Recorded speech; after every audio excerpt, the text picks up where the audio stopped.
Oke, hari ini pagi ini kedatangan Neng Lita. Apa di sananya di Taiwannya Neng? Lagi liburan, lagi cuti. Kebetulan silaturahmi ke rumah. Alhamdulillah Neng Lita dulunya sempat belajar di SMP Negeri 4 Ligung, dan kebetulan keajar ya Neng, keajar sama saya. Pengalaman di Taiwan, pengalaman di Taiwan, Neng Lita memberdayakan orang. Tentunya pengalaman tersebut idealnya kan ketika bicara pemberdayaan, penguatan ke orang itu harus berdaya dulu diri sendirinya. Tapi tentunya punya kata-kata motivasi lah dari Neng Lita. Ketika di luar negeri bisa pengalamannya bisa memperkuat orang lain di bidang keperempuannya. Silakan Neng Lita, pengalamannya. Oke, perkenalkan nama saya Lita Solihat. Saya alumni SMP 4 Ligung dan juga SMA Negeri 1 Ligung. Di Taiwan awalnya berangkat ke sana hanya sebagai pekerja migran Indonesia. Kemudian pelan-pelan tertarik dengan dunia pendidikan dan akhirnya masuk ke Universitas Terbuka di Fakultas Ilmu Komunikasi dan lulus sebagai sarjana ilmu komunikasi di tahun 2024. Dan kemudian di tahun 2025 kemarin aku memutuskan untuk membuat proyek perempuan berdaya. Kenapa? Karena aku melihat potensi dari perempuan pekerja migran Indonesia di sana sangat besar. Kita di sana bukan hanya bekerja, tapi juga bisa memberdayakan diri, baik itu dari segi apapun. Dari segi mungkin teman-teman yang ada di Indonesia sendiri banyak yang melihat teman-teman pekerja migran itu hanya dari sosial media yang negatifnya saja, tetapi kita di sana kegiatannya sendiri banyak hal positif. Ada kegiatan merias, ada kegiatan merangkai bunga, terus ada kegiatan fotografer, dan juga banyak kegiatan volunteer lainnya yang terikat baik dengan pemerintah Indonesia maupun pemerintah Taiwannya sendiri. Tergantung teman-teman mau larinya kemana saat di luar negeri.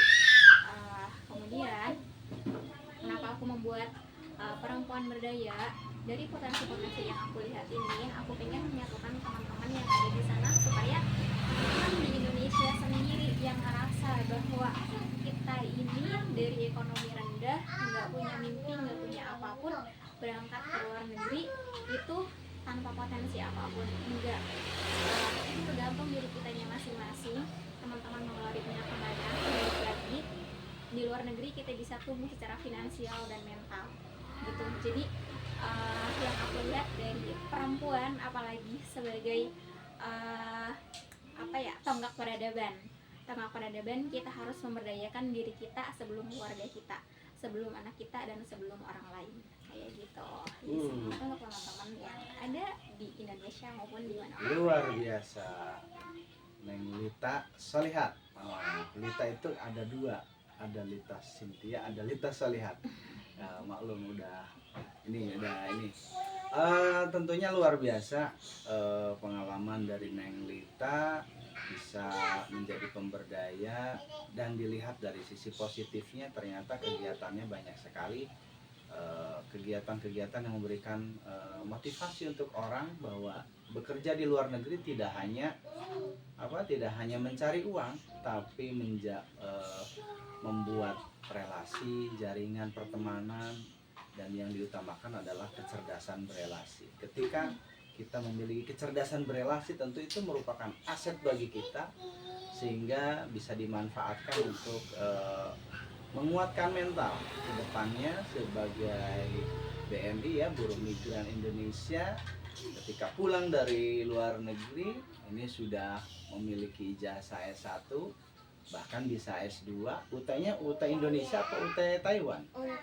UT Taiwan. Nanti bisa disetarakan di Kemendikbudristek ijazahnya supaya bisa dipakai di Indonesia. Bahkan ada rencana tadi ngobrol ringan, ada penawaran dari UPI untuk lanjut S2.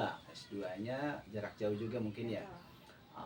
Sah-sah saja, dan itu idealnya ya, meskipun di luar negeri ya kenapa tidak, untuk investasi pendidikan jangka panjang, sehingga ketika pulang ke Indonesia ini sudah berdaya, tinggal melanjutkan berkarir di hal-hal yang berhubungan dengan mata kuliah yang diampunya. Oke Neng Lita, luar biasa, terima kasih sudah mampir ke rumah. Mudah-mudahan video ini bisa jadi motivasi untuk yang lain, BMI, alumni SMP 4 Ligung, SMA 1, SMAN 1 Ligung, dan alumni BMI di seluruh Indonesia, BMI di seluruh Indonesia. Mudah-mudahan bisa bermanfaat, video ini bisa bermanfaat. Terima kasih. Assalamualaikum warahmatullahi wabarakatuh.